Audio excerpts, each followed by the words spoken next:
So hello. अब इस session में हम पढ़ने वाले हैं पॉलन ग्रेन के बारे में। हमने हमारे लास्ट सेशन में अभी तक पढ़ा हुआ था कि मेल गैमेटोफाइट क्या होते हैं, प्लांट्स कौन से कैसे होते हैं, एंजियोस्पर्म में क्या चीज़ें होती हैं। हमने लास्ट पढ़ा था माइक्रोस्पोरोजेनेसिस। अब हम पढ़ने वाले हैं कि पॉलन ग्रेन क्या होता है, यानी कि ये क्या है। जो हम लोगों ने माइक्रोस्पोरोजेनेसिस पढ़ा था वही डेवलप होकर क्या बनाता है, हमारे पॉलन ग्रेन बनाता है, जो कि कुछ इस तरीके से दिखते हैं या दूसरे अलग अलग स्ट्रक्चर भी दिखते हैं। हम आगे पढ़ने वाले हैं, तो इसमें हम पढ़ेंगे इसके स्ट्रक्चर के बारे में, बायोलॉजी और फंक्शनल सिग्निफिकेंस के बारे में।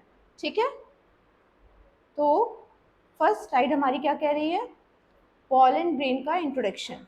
अब इंट्रोडक्शन की बात करें अगर, तो पॉलन ग्रेन क्या है। पॉलन ग्रेन रिप्रेजेंट करता है मेल गैमेटोफाइट को, यानी कि मेल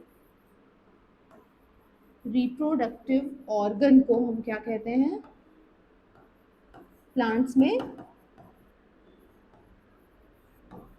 पॉलन ग्रेन कहते हैं। In flowering plant a highly specialised यानी कि फर्टिलाइजेशन के लिए क्या है, स्पेशलाइज्ड है। और reduced structure design for survival. Reduced structure क्यों कहा गया है, बिकॉज आप देखते होंगे कि ओवरी जो होती है, जो फीमेल पार्ट होता है प्लांट्स में, फ्लावर के में पाया जाता है, वो in comparison to pollen grain काफ़ी बड़ा होता है। बट ये क्या है, इसी को मूव करना है, तो ये पूरी तरीके से कैसे है, एकदम रिड्यूस साइज है, छोटा सा है कि हवा से उड़ जाएगा या इंसेक्ट्स के थ्रू चला जाएगा, एनिमल्स के थ्रू चला जाएगा, वाटर के थ्रू चला जाएगा फर्टिलाइजेशन के लिए। ठीक है, तो reduced structure design for survival, dispersal यानी कि फैलने के लिए, जैसा मैंने बताया पॉलिनेशन के लिए, एंड फर्टिलाइजेशन। ठीक है, अनलाइक लोगो plants where gametophytes are independent, in angiosperm male gametophytes क्या होते हैं, is highly reduced and dependent and consisting of only few cells, बहुत ही कम सेल्स होती हैं प्रोटेक्टिव वॉल के साथ। प्रोटेक्टिव वॉल क्यों, बिकॉज ये इंपॉर्टेंट है। इसका सबसे अच्छा एग्जांपल अगर मैं आपको कुछ बता सकती हूँ तो वो है कोकोनट। कोकोनट क्या होता है, कितना छोटा सा होता है, उसको जर्मिनेट करने के लिए उसके फ्लावर, पॉलन ग्रेन सब आसपास ही होते हैं। कहीं और जर्मिनेशन चाहिए हो तो वाटर के थ्रू हो जाता है या दूसरी चीज़ों के थ्रू हो जाता है। अभी हम समझते हैं पॉलन ग्रेन क्या है। Pollen grain is a immature और पार्शियली डेवलप्ड मेल गैमेटोफाइट है, जो क्या करता है, जो डेवलप होता है माइक्रोस्पोर से और कैरी करता है क्या, मेल गैमीट्स को, किस चीज के लिए, फर्टिलाइजेशन के लिए। ठीक है, फिर से समझिए, पॉलन ग्रेन क्या है, पार्शियली डेवलप्ड मेल गैमेटोफाइट है, जो कि माइक्रोस्पोर से डेवलप होता है, किस लिए, कैरी करता है वो मेल गैमीट्स को फर्टिलाइजेशन के लिए। Pollen grain is not just a reproductive cell, it's a complete survival capsule plus delivery system. हम इसे सर्वाइवल कैप्सूल क्यों कह रहे हैं, आपको पता है हमारे पास आज भी बहुत पुरानी स्पीसीज कैसे प्रिजर्व हैं, because of pollen grain. Pollen grain क्या होता है, अगर पॉलन ग्रेन है तो जर्मिनेशन पॉसिबल है। अब जर्मिनेशन के लिए अगर पॉलन ग्रेन ही नहीं होगा तो क्या कोई दूसरी स्पीसीज या वेरिएशन या हाइब्रिड सेल्स हम बना सकते हैं, बिल्कुल नहीं। इसलिए हम लोग इसको कंप्लीट सर्वाइवल कैप्सूल कहते हैं, क्योंकि अगर वो हमारे पास सिक्योर है तो हम किसी भी स्पीसीज को दोबारा से रिवाइव करवा सकते हैं। आज भी अगर हमारे पास 50,000 साल पुराना या बहुत पुराना कोई स्पीसीज अभी प्रिजर्व है लैब में, तो ये कहीं ना कहीं पॉलन ग्रेन की वजह से है, because pollen grains are, pollen grain can protection, transportation and germination. समझिए कैसे, प्रोटेक्ट क्यों करता है, शील्ड होती हैं। अगर यहाँ पे क्या है, अगर ये पॉलन ग्रेन है तो ये आपको सिर्फ आउटर स्ट्रक्चर दिख रहा है, अंदर इसमें क्या है, अंदर इसके अंदर जर्मिनेटिव सेल्स हैं। बाहर का स्ट्रक्चर क्या है, प्रोटेक्शन के लिए बना होता है, एक स्ट्रिप टफ लेयर, जो कि क्या है, अंदर के जर्मिनेशन सेल को प्रिजर्व करके रखती है। Shield male gametes from environmental damage, germinate करने के लिए डिलीवर करता है sperm cells via pollen tube. ठीक है, ट्रांसपोर्ट करता है यानी कि वो कैरी करता है क्या, गैमीट्स को from anther to the stigma. तो इस वजह से भी पॉलन ग्रेन क्या है, कंप्लीट सेल है, life complete survival capsule cell है। Clear. Next is size, shape and variability. अब ऐसा तो नहीं है ना कि सारे पॉलन ग्रेन्स का साइज सेम है या शेप सेम है या वेरिएबिलिटी है ही नहीं। क्यों, स्मॉल साइज में भी हो सकता है, लार्ज साइज में भी हो सकता है। अगर आपने देखा होगा जो दाल होती है, जो दाल के बीज होते हैं वो थोड़े बड़े होते हैं, इन कंपैरिजन टू अगर आप ऐसे फूल देखेंगे जो बस बहुत ही हल्के से होते हैं, हवा में ऐसे फूंक मारी उसके पॉलन ग्रेन्स उड़ गए, तो वो लाइट इन शेप होते हैं, साइज होते हैं, प्लस उनके स्ट्रक्चर ओवल शेप का भी हो सकता है, ट्रायंगुलर भी हो सकता है, सर्कुलर भी हो सकता है। तो इसमें हम क्या देखते हैं, शेप में भी वेरिएबिलिटी आती है और उसके अकॉर्डिंग चीज़ों की रेंज भी है। जैसे साइज रेंज अगर हम देखें तो pollen grains typically range from 25 mu m to 50 mu m, ठीक है, वेरी करता है स्पीसीज के बीच में कि कौन सी स्पीसीज है, कितना कैसे क्या है। The mode of pollination is the primary driver for size difference। अगर साइज डिफरेंस की वजह से हम देखें, अब कोई भारी है, बड़े साइज में है और भारी भी है, तो क्या उसको इजीली आप हवा में ऐसे कर सकते हो? नहीं, उसके लिए हमें एनिमल्स की ज़रूरत होगी या फिर हनी बी या ऐसे बहुत सारे जो इंसेक्ट्स होते हैं उनकी ज़रूरत होगी, इन कंपैरिजन टू जिन्हें किसी एनिमल या इंसेक्ट की ज़रूरत नहीं है, वो लाइट इन साइज होंगे, वो इजीली हवा के साथ फ्लो कर सकते हैं, पानी के साथ फ्लो कर सकते हैं। इस वजह से हम लोग क्या बोलते हैं कि जो साइज रेंज है वो वेरी करता है कि पॉलिनेशन किस तरह से होगा। जैसे अगर आप देखें तो जो विंड पॉलिनेटेड प्लांट्स हैं वो स्मॉल होते हैं, लाइटर ग्रेन्स होते हैं, किस लिए?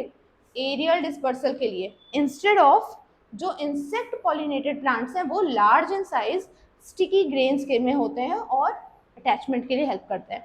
अगर इसका मैं बहुत ही नॉर्मल सा एग्जांपल बताऊं तो आपने देखा होगा बहुत बार जो जानवर होते हैं जो घास खाने के लिए जाते हैं, तो जैसे गाय हो गई, तो आपने देखा होगा उनकी बॉडी में कुछ ऐसे पॉलन ग्रेन का साइज इस टाइप का कुछ क्या होता है, अटैच हो जाता है ना, तो वो क्या है, वो किसी पेड़ के बीज ही तो है, पॉलन ग्रेन ही तो है जो इजीली क्या है एनिमल की बॉडी में, स्किन में स्टिक हो जाते हैं।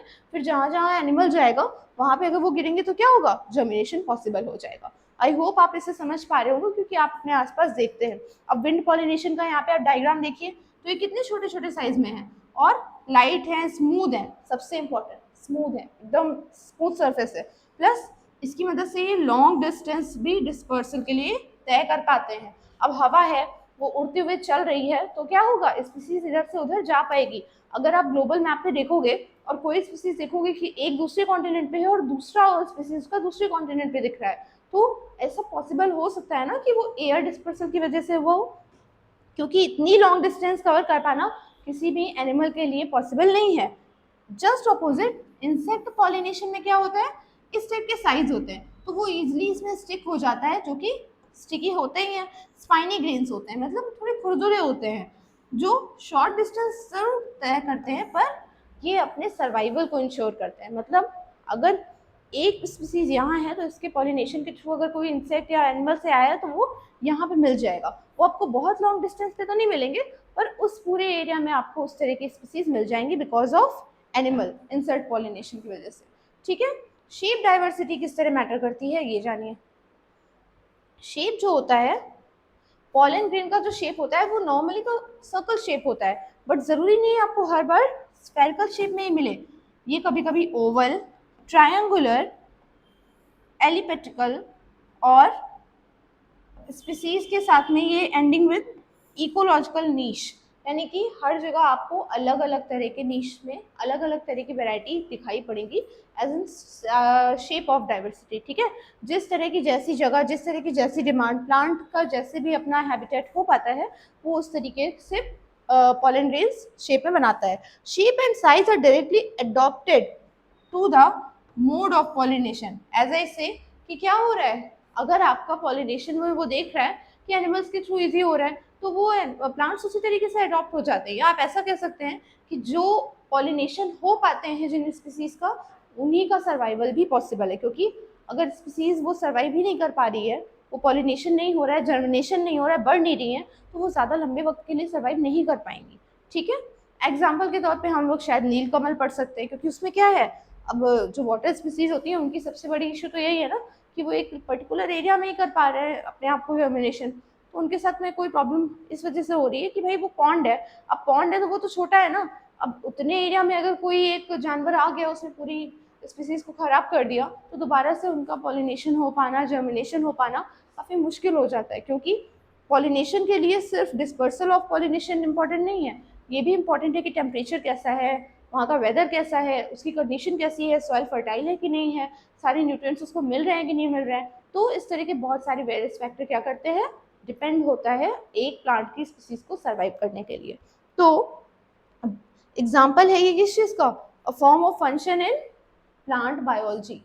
ठीक है, शेप और साइज, आज हम जिन प्लांट्स को देख रहे हैं वो पुराने ही प्लांट्स हैं, वेरिएशन होता हुआ आया है, और आज हम उन्हें इसलिए देख पा रहे हैं क्योंकि उनका पॉलिनेशन जारी था, उनका जर्मिनेशन जारी था। बहुत सारे प्लांट्स हमने ऐसे गायब हो गए होंगे क्योंकि हमें उनके बारे में पता ही नहीं चला। नेक्स्ट, पॉलन वॉल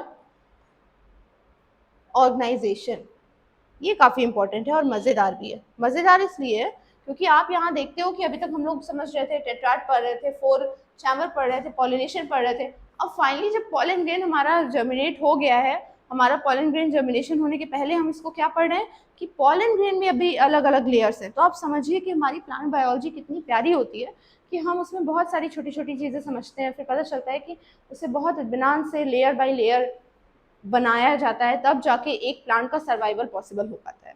तो इसमें हम क्या पढ़ रहे हैं, पॉलन वॉल स्ट्रक्चरल ऑर्गेनाइजेशन इसका क्या कहता है।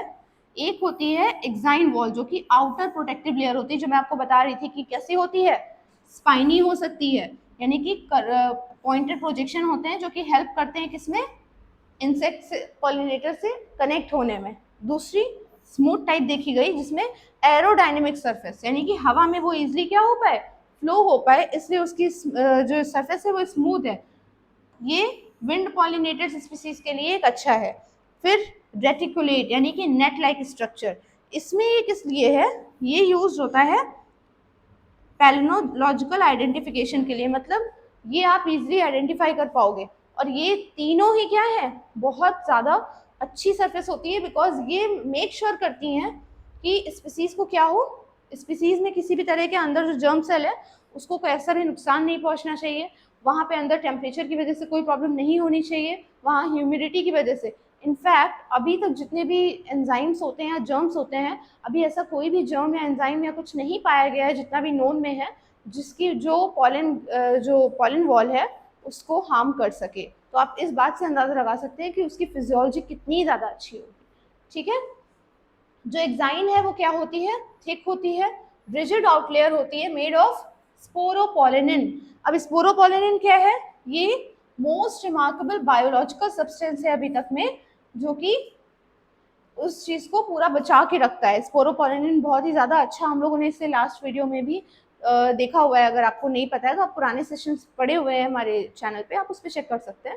स्पोरोपोलिनिन कैसा सब्सटेंस है और वो पॉलीमर को किस तरीके से टक्कर दे रहा है, ये सारी चीज़ें हमने वहाँ पे डिस्कस की थी।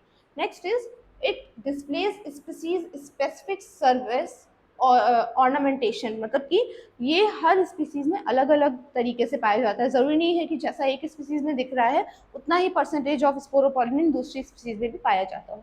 ठीक है, तो डाइवर्सिटी के साथ साथ में सिर्फ शेप और चीज़ों में डाइवर्सिटी नहीं है, चीज़ों के केमिकल कॉम्पोजिशन और लेयर्स में भी डाइवर्सिटी हमें देखने मिलती है। Then why sporopollenin matter, because extremely resistant to high temperature, ये हाई टेम्परेचर के लिए बहुत अच्छा है। Strong acids, alkalis, enzymatic degradation, इन सभी से जर्म सेल को बचा के रखता है। No known enzyme can degrade it, अभी तक की जितने भी एंजाइम या चीज़ें हैं अभी तक ऐसा नहीं पाया गया है कि जिससे ये डिग्रेड हो जाए। इसका सबसे बड़ा प्रूफ ये है कि अभी भी हमारे पास क्या है, थाउजेंड ऑफ ईयर्स के भी पुराने पॉलन ग्रेन्स, जिनको आजकल हम लोग पॉलन फॉसिल पॉलन रिकॉर्ड बोलते हैं, यानी कि जो बहुत पुराने टाइम के एरा के हैं, जो हमें पता ही नहीं, जैसे पैलियोलिथिक हो गया या स्टोन एज हो गया, या उस टाइम के एज के भी अगर हमें कुछ मिले हैं पॉलन ग्रेन्स, तो हम उनसे जान पाते हैं कि अच्छा उस टाइप का फ्लोरा और फाउना या बाकी चीज़ें कैसी रही होंगी। तो because of what, pollen grain. और पॉलन ग्रेन में भी किस वजह से, बिकॉज ऑफ एक्साइन जो उसकी आउटर लेयर है। Even after thousands of years, pollen grain remain preserved due to sporopollenin. That is why fossil exist. क्योंकि अगर वही खराब होगा तो अगर बाहर की आउटर लेयर ही वीक होगी तो अंदर का जो जेनेटिक मटेरियल है वो इजिली क्या हो जाएगा, खराब हो जाएगा। और पैलिनोलॉजी इसकी क्या है, study of pollen use exine ornamentation pattern to identify plant species and study evolutionary history. जैसे कि मैं अभी आपको बता चुकी हूँ कि इसी की मदद से क्या हो रहा है, हम जान पा रहे हैं कि पहले के टाइम पे क्या हो रहा था, किस तरह की चीज थी या क्या चीजें होती थी। Next is germ pores. Germ pores क्या होते हैं, ये भी बहुत इंपॉर्टेंट है। आप इसको देखिए, germ pores are thin region और ओपनिंग ऑफ एग्जाइन, मतलब कि जो एग्जाइन आउटर लेयर होती है उसका एक थिन रीजन, बहुत ही छोटा सा रीजन, जहां से क्या होगा, जर्म सेल अपने आप को फर्टिलाइजेशन के टाइम पे अपने अंदर का जो कंपोनेंट है उसको रिलीज कर पाएंगी फर्टिलाइजेशन के लिए। उस तो ये होता है एक पतला सा रीजन जहां से स्पोरोपोलिन क्या होता है, एब्सेंट होता है। उस जगह अगर स्पोरोपोलिन होगा तो जर्मिनेशन पॉसिबल ही नहीं होगा। तो उस जगह पे ये क्या होता है, एब्सेंट होता है। Plus at these zones entire layer is present creating a structurally weak but functionally vital site। मतलब स्ट्रक्चर वाइज तो ये वीक है, अगर आप देखोगे तो दो लेयर है। अब दो लेयर में जो आउटर लेयर है वो क्या है, आउटर लेयर हमारी बहुत ही कठोर है, बहुत ही अच्छे से पैक्ड है, जिससे कि अंदर वाली जो इनर लेयर है उसका जर्म सेल क्या हो, उसका जर्म सेल प्रोटेक्ट रह पाए, सेफ रह पाए।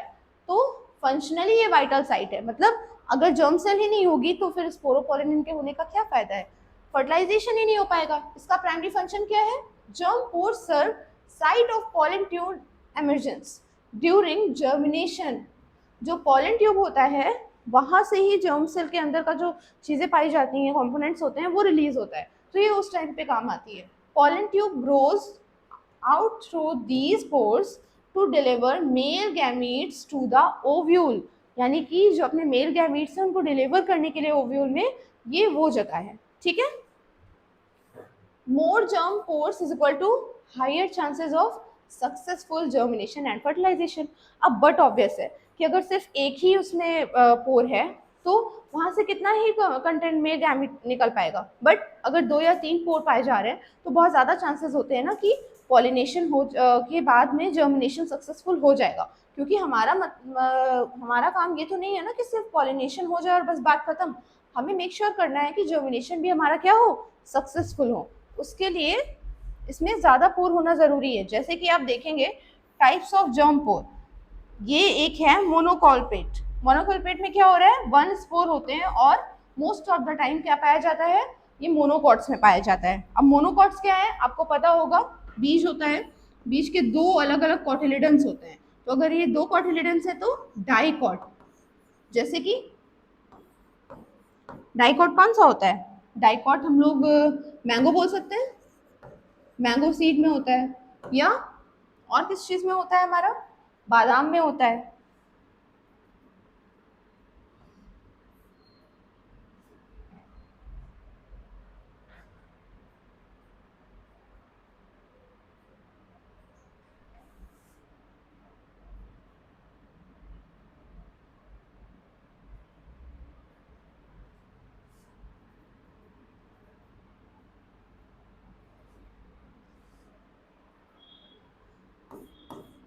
डाइकॉट, ठीक है, बादाम में होता है और कैल्शियम में भी तो होता है। जो काजू होते हैं वो दो होते हैं, कैशियो हो गया, आमंड हो गया, और भी एक्सेट्रा बहुत सारे ऐसे फ्रूट होते हैं जिसमें क्या होते हैं, दो डाइकॉट्स पाए जाते हैं। मोनोकॉट्स कैसे हो गए, मोनोकॉट्स जैसे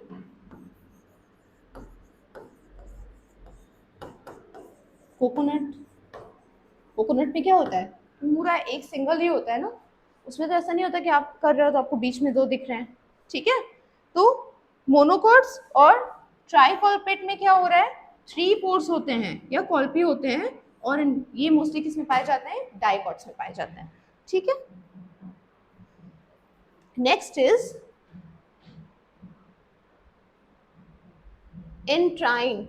इंट्राइन क्या है, इनर लेयर है जो अभी हम पढ़ रहे थे। अब इसका स्ट्रक्चर समझो, ये कैसी है, ये थिन लेयर है, बाहर वाली लेयर है, आउटर लेयर है। ये क्या है, ये इनर लेयर है, और इनर लेयर में भी क्या है, थिन एंड डेलिकेट, बहुत ही सॉफ्ट है।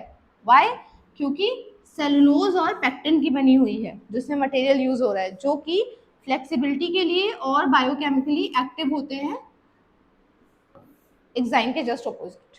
ठीक है, एंटाइन क्या है, अंदर की लेयर है, सॉफ्ट है, इसमें जर्म पोर्स पाए जाते हैं, मेल गैमेटोफाइट जो होता है, मेल गैमेट होता है वो यहीं से रिलीज होता है। जस्ट ऑपोजिट जो हमारी एक्साइन होती है यानी कि बाहर की ओर होती है वो बहुत ही रिजिड होती है। इसका फंक्शन क्या है, इसका फंक्शन है इनिशिएट करना पॉलन जर्मिनेशन को और फॉर्म करना और एक्सटेंड करना पॉलन ट्यूब को, मतलब यहीं से पॉलन ट्यूब फॉर्म होता है। आप कभी पेड़, आम का पेड़ लगा सकते हो, जैसे इस सीजन में भी आम का पेड़ आ रहा है, तो आप अगर उसके बीज को लगाओगे तो उसके जो डाइकॉट होते हैं उनमें से बीच से एक जर्म निकलेगा, मतलब एक जहाँ से जड़ निकलेगी जो आगे जाकर क्या बनती है, स्टेम और बाकी चीज़ें फॉर्म करती है, वो हो गया। और ये एंजाइम भी सेक्रेट करती है जो कि पेनिट्रेट करता है किसमें, स्टिग्मा में और स्टाइल टिश्यूज में।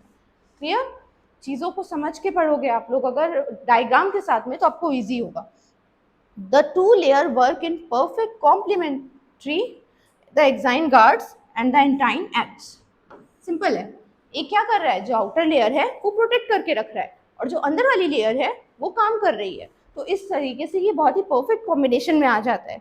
ठीक है, एक्साइन का काम क्या है, प्रोटेक्शन करना, एंटाइन का काम क्या है, फ्लेक्सिबल है, एक्टिव करता है inner layer driving from germination, यानी कि वो जर्मिनेट करता है और ये प्रोटेक्ट करके रखता है स्पोरोपोलिन बेस्ड आउटर आर्मर तौर पे। ठीक है, स्पोरोपोलिन हमने बहुत बार पढ़ा है तो आप लोग कंफ्यूज नहीं होइएगा और इसको ठीक से समझ के पढ़िएगा। Next is internal cellular organization. अब इसमें क्या है, इंटरनल अगर आप देखोगे कि भाई हमने पढ़ा एक्साइन है, एंटाइन है, तो अब एंटाइन में क्या है, तो pollen grains are not merely wall contain living functional cells. Obviously उसके अंदर क्या हो रहा है, लिविंग सेल्स हैं जो कि क्रिटिकल वर्क ऑफ फर्टिलाइजेशन को कैरी करके चल रही हैं, मतलब कि उसको वो होस्ट करती है, मेक श्योर करती है। तो वेजिटेटिव सेल जो है वो ट्यूब सेल जिसको हम बोलते हैं, इसका स्ट्रक्चर क्या है, ये 2 सेल्स होती हैं, कंटेन करते हैं लार्ज न्यूक्लियस वैक्यूल्स और स्टोर करते हैं न्यूट्रिएंट्स को।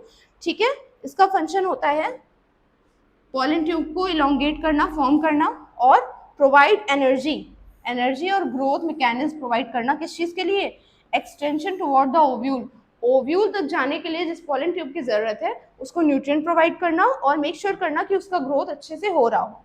ठीक है, कंट्रोल करती है, डायरेक्शन देती है किस चीज़ को, ट्यूब के इलोंगेशन को, यानी कि ट्यूब के साइड में ग्रो करेगा उस चीज़ को ध्यान देती है। जेनरेटिव सेल जो होती हैं उसका स्ट्रक्चर क्या है, वो स्मॉल है, स्पिंडल शेप्ड है और लाई करती हैं, यानी कि होती हैं किसमें, इनसाइड द वेजिटेटिव सेल। हमारी इस सेल के अंदर क्या है, ये होती है और एक बहुत ही थिन वॉल के साथ में होती है, एक सेल वॉल होती है बिल्कुल थिन सी। इसका फंक्शन क्या है, ये माइटोटिकली डिवाइड करती हैं और प्रोड्यूस करते हैं 2 मेल गैमीट्स, यानी कि स्पर्म सेल्स को ये प्रोड्यूस करते हैं। Generative cell is directly responsible for actual fertilization. आप ऐसा समझ सकते हो कि अभी तक हमने पढ़ा पॉलन ग्रेन पूरा डिस्पर्स हो रहा है, फिर पॉलन ग्रेन के अंदर से क्या हो रहा है, ट्यूब फॉर्म हो रहा है, वो ट्यूब क्या कर रहा है, मेक श्योर कर रहा है उसमें भी क्या है, वेजिटेटिव सेल है, जनरेटिव सेल है। वेजिटेटिव सेल को हम ट्यूब सेल बोलते हैं, इसके अंदर होती है जनरेटिव सेल जो कि माइटोटिकली डिवाइड होती है और 2 मेल गैमीट्स यानी कि स्पर्म को रिलीज करती है, जो कि आगे जाकर क्या करते हैं, फर्टिलाइजेशन को पॉसिबल कर पाते हैं। ठीक है, the generative cell is residing inside the vegetative cell in a unique arrangement, क्योंकि इतने छोटे से स्पर्म सेल में इनका होकर इतना अच्छे से यूनिक तरीके से अगर अरेंज नहीं होगा तो फर्टिलाइजेशन पॉसिबल ही नहीं है। It is one of the most intimate cell within cell relationship in the plant kingdom. पूरे प्लांट किंगडम में जितना अच्छा अरेंजमेंट इनका होता है उतना अभी तक किसी दूसरी स्पीसीज में कहीं और किसी और सेल में नहीं पाया गया है। तो आप इस बात से समझ सकते हैं कि fertilization in plants is not that simple as we thought कि प्लांट लगाया और जर्मिनेट कर गया और हो गया। क्लियर, अगर आप यहाँ पे developmental biology of pollen grain पढ़ोगे तो आप जान पाओगे कि यहाँ क्या हो रहा है। पहले हो रहा है हमारा यहाँ पे माइक्रोस्पोर बन रहे हैं, फिर फर्स्ट डिवीजन हो रहा है, फिर फर्स्ट डिवीजन के बाद में सेकेंड डिवीजन हो रहा है। ठीक है, अब इसमें क्या है, pollen grain developed from precise sequence of mitotic division. अब यहाँ पे माइटोटिक डिवीजन हो रहा है, इससे पहले हमने मियोसिस डिवीजन पढ़ा था। तो ट्रांसफॉर्म क्या हो रहा है, सिंगल हैप्लॉइड जो माइक्रोस्पोर था, जो 4 एन थे जिनमें से हर कोई एक एक एन लेकर था, हैप्लॉइड माइक्रोस्पोर था, वो मल्टी सेल्ड में कन्वर्ट हो रहे हैं, मल्टी सेल मेल गैमेटोफाइट में कन्वर्ट हो रहे हैं। किस लिए, फर्टिलाइजेशन के लिए। तो जब यहाँ पे माइटोटिक डिवीजन होता है तो हैप्लॉइड सेल प्रोड्यूस करता है मियोसिस बाय एंथर, ठीक है। This is starting point of the male gametophyte development. हमने ये वाला पिछली कई वीडियोस में डिटेल में पढ़ा है। फिर जब फर्स्ट माइटोटिक डिवीजन होता है तो इसमें क्या हो रहा है, अंडरगोज एसिमेट्रिक माइटोसिस, प्रोड्यूस करते हैं लार्ज वेजिटेटिव सेल और स्मॉलर जनरेटिव सेल, जो अभी हमने पिछली स्लाइड में पढ़ा कि वेजिटेटिव सेल होती है, उसके अंदर जनरेटिव सेल होती है। सेकेंड डिवीजन में हम देखते हैं कि the generative cell divides into mitotically and produce two male gametophytes, जिसको हम क्या बोलते हैं, स्पर्म सेल बोलते हैं, जो कि क्या करता है, जो डायरेक्टली फर्टिलाइजेशन के लिए रिस्पॉन्सिबल है, कंप्लीटिंग द मेल गैमेटोफाइट। जब तक यहाँ नहीं पहुँच जाते इस प्रोसेस तक, तब तक स्पोर्स का बनना, उनका डिवाइड होना, वो सारी चीज़ें ही क्या है, वेस्ट है। तो हमें ये समझने की ज़रूरत है कि पॉलन ग्रेन का सिर्फ डिस्पर्स होना काफ़ी नहीं है, उसके लिए हमें उसको फर्टिलाइजेशन प्रोसेस तक भी पहुंचाना होता है। अब यहाँ पे आप इस चीज़ को समझ सकते हो कि वो पॉलन शेडिंग कैसे होती है और इसकी वायबिलिटी क्या है। 2 सेल्स वर्सेस 3 सेल्ड स्टेज। तो यहाँ पे आप इसके फीचर्स देख रहे हो, आप देख रहे हैं 2 सेल्ड है और 3 सेल्ड है। इसका हम लोग एक बार डिफरेंस पढ़ लेते हैं, इंपॉर्टेंट है। कंटेंट इसमें क्या होता है, 2 सेल्ड में वेजिटेटिव सेल होती है, जनरेटिव सेल होती है, जो अभी हमने पहले पढ़ी हुई है। 3 सेल्ड में क्या होता है, वेजिटेटिव सेल होती है प्लस 2 स्पर्म होते हैं, जो कि कहाँ से प्रोड्यूस हो रहे हैं, जनरेटिव सेल में ही प्रोड्यूस हो रहे हैं। मैच्योरिटी बेसिस पे देखें तो 2 सेल्ड वाला लेस मैच्योर होता है, 3 सेल्ड वाला फुल्ली मैच्योर हो चुका है, ठीक है। बट लॉन्गेविटी देखें कि कौन ज़्यादा दिन तक रहता है, तो ग्रेटर इसकी होती है, 2 सेल्ड की होती है, और जो जनरेटिव सेल है 3 सेल्ड वाले हैं उनकी लेस लॉन्गेविटी है। फर्टिलाइजेशन स्पीड में दोनों में फ़र्क है, क्योंकि इसमें प्रॉपर 2 स्पर्म हैं, तो इसकी क्या होगी, इसमें जनरेशन होने के चांसेस ज़्यादा होते हैं, फास्टर होता है in comparison to 2 celled stage. Pollen viability हमारी कहती है कि duration of pollen remains capable of achieving fertilization. जितनी देर तक वो पॉलन रह सकता है पूरे अच्छे से अपने स्टेज में, उतने ज़्यादा चांसेस होते हैं किस चीज़ के, फर्टिलाइजेशन हो जाने के। It varies enormously across species, ये स्पीसीज टू स्पीसीज वेरी करता है, ठीक है। नेक्स्ट इज फैक्टर जो अफेक्ट करते हैं वायबिलिटी को, वो कौन कौन से हैं, temperature, humidity, oxygen, species type, ठीक है। जितना बेहतर स्पीसीज का पॉलन ग्रेन, उतनी ज़्यादा उसके चांसेस फर्टिलाइजेशन के। फिर वेरिएशन देखा गया है सीरियल्स, और सीरियल्स में क्या होता है, ओनली फ्यू मिनट्स होते हैं, उसके बाद वो शेडिंग खत्म हो जाता है। सम स्पीसीज, कुछ स्पीसीज में देखा गया है कि जो शेडिंग होती है वो मंथ्स तक क्या होती है, ऑप्टिमल कंडीशन में रहती है, मतलब मेंटेन रहता है। प्रैक्टिकली इंपॉर्टेंस देखें तो used in hybrid seed production, crop improvement programs and controlled pollen storage techniques. यानी कि अब पॉलन ग्रेन तो कुछ वक्त के लिए रह पा रहे हैं जैसा हम देख पा रहे हैं, तो हम उसे हाइब्रिड सेल्स के थ्रू, सीड्स के थ्रू, या फिर जो स्टोरेज टेक्निक है उनको चेंज करके क्या कर सकते हैं, उसका टाइमलाइन बढ़ा सकते हैं। Next, pollen allergy. अब पॉलन एलर्जी क्या है, in humans most of the mens and females, आप जैसे देखोगे कि सभी को किसी ना किसी तरह के पॉलन ग्रेन से एलर्जी है, जो कि कॉमन भी है, क्योंकि pollen grains are not that simple कि आपने देखा कि भाई पेड़ है, आपने सूंघा और एवरीथिंग इज ओके। बहुत सारे ऐसे हाईली स्पीसीज होती है जिसके पॉलन ग्रेन बहुत ज़्यादा पॉइजनस हो सकते हैं, या दूसरी तरह की चीज़ें हो सकती हैं जिसमें हमारी बॉडी कैपेबल नहीं है, उनको एलर्जी हो जाती है। अब पॉलन एलर्जी क्या करती है, बायोलॉजिकल प्रॉपर्टीज़ के ऊपर बेसिस करता है कि उसका डिस्पर्सल कितना इफेक्टिव है, या फिर आप इसमें देखोगे जो विंड पॉलिनेटेड प्लांट्स हैं उनसे हमें ज़्यादा पॉलन एलर्जी होने के चांसेस होते हैं, क्योंकि भाई वो विंड के थ्रू फैल रहे हैं। अगर आपको नहीं भी आ रहा है, मतलब आप उसके पास नहीं जा रहे हो, वो विंड के थ्रू आपके पास आ रहा है, तो आपको उससे एलर्जी क्या हो सकती है, आपकी बॉडी ट्रिगर कर सकती है और अलग अलग तरह के कॉन्सिक्वेंसेज देखने पड़ सकते हैं। Why airborne pollen causes allergy, because light होते हैं, स्मूथ होते हैं, और ईजिली क्या होते हैं, आइडियल होते हैं एरियल डिस्पर्शन के लिए, ठीक है। तो इस वजह से ऐसा देखा जाता है कि उससे एलर्जी बहुत ज़्यादा कॉमन है। ये ईजिली ह्यूमन रिस्पायरेटरी सिस्टम में इनहेल के थ्रू क्या होते हैं, आपने सांस लिया, पॉलन ग्रेन आपके अंदर, अब कुछ भी प्रॉब्लम हो रहा है रिस्पायरेटरी ट्रैक में, तो इसके थ्रू, इस वजह से भी ये पॉलन एलर्जी होने के चांसेस ज़्यादा होते हैं। सेकेंड, कॉमन सिम्टम्स आप देखोगे, छींक आना, स्नीजिंग, नेजल कॉन्जेक्शन, मतलब कि आपके नॉस्ट्रल्स में प्रॉब्लम होना, और अस्थमा जैसी चीज़ें हो सकती हैं जिसमें आपको सांस लेने में दिक्कत होती है। तभी आपने देखा होगा जो अस्थमा पेशेंट होते हैं उन्हें धुएं वाली जगह या बहुत ज़्यादा अगर ओपन विंड है तो उनको थोड़ा सा प्रिकॉशन लेने पड़ते हैं because it's not good for their health. ठीक है। एलर्जी, हे फीवर हो जाता है। हे फीवर इसी की वजह से फैला था, इट्स अ एयरबॉर्न डिसीज। क्यों? Because of pollens. ठीक है। वाटरी इची आइज, मतलब इची आइज, आंखों में खुजली होना या फिर पानी आना, ऐसा लगता है जैसे किसी किसी को जुकाम हो जाता है तो बोलते हैं ना कि आंखों से पानी आ रहा है, उस तरह की चीज़ें देखी गई हैं। हाई रिस्क प्लांट कौन कौन से हैं? ओक हो गया, रैगवीड हो गया, ग्रासेस, बर्च। ग्रासेस में भी ये नॉर्मल घास नहीं, बहुत सारी घास होती हैं अलग अलग तरह की, उनके पॉलिनेट्स की बात हो रही है।